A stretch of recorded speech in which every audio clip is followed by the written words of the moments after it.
Sarebbe l'ora di mettere il turbo per non farsi recuperare subito, ma ogni settimana l'equilibrio porta tanti scontri diretti. Amici di Sportisili, ciao da Salvo Geraci, benvenuti al polisportivo di Fulgatore, provincia di Trapani, e Fulgatore Accademia Trapani, il big match della 14ª giornata del girone A di promozione siciliana.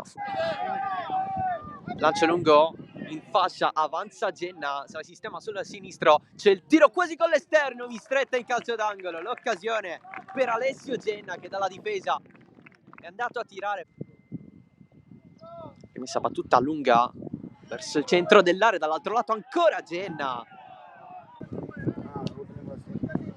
La battuta di Campanella verso Messina, contro due, colpo con la mano segnalato dalla Fulgatore da parte di Leto. C'è il calcio di rigore, fondamentale la segnalazione dell'assistente. Spanoletto, la parata di Francesco Mistretta che salva l'Accademia Trapani. Testa, non riesce a servire Secum, allora riparte il Fulgatore con Todaro in mezzo al campo, evita così un paio di avversari. Ancora Todaro da fuori, la parata, la gestione di Guido Mistretta. Giorgio ad intervenire, ma il pallone è servito per Messina. Calcio a Messina, esce di poco verso il primo palo.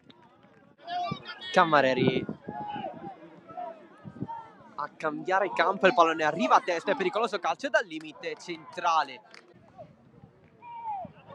Sbaglia il passaggio Iannazzo, è profondo questo verso Messina, avanti Messina, potrebbe calciare, c'è il tiro basso, pallone che stava arrivando verso il secondo palo, testa, l'avanzata e l'aggancio, avanza testa davanti il portiere, la parata di Guido Mistretta.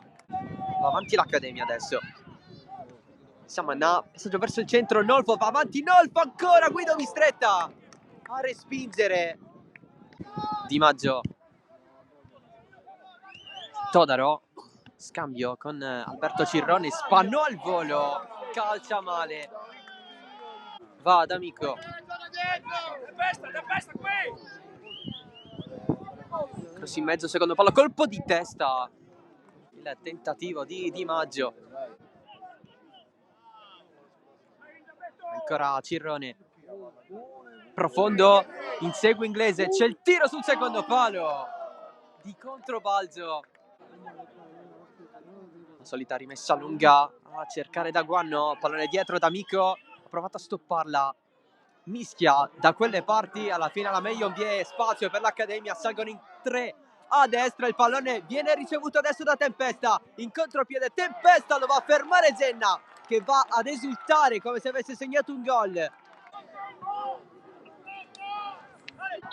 Rimessa Fulgatore però, e invece finisce qui con il risultato sullo 0-0 tra Fulgatore e Accademia Trapani.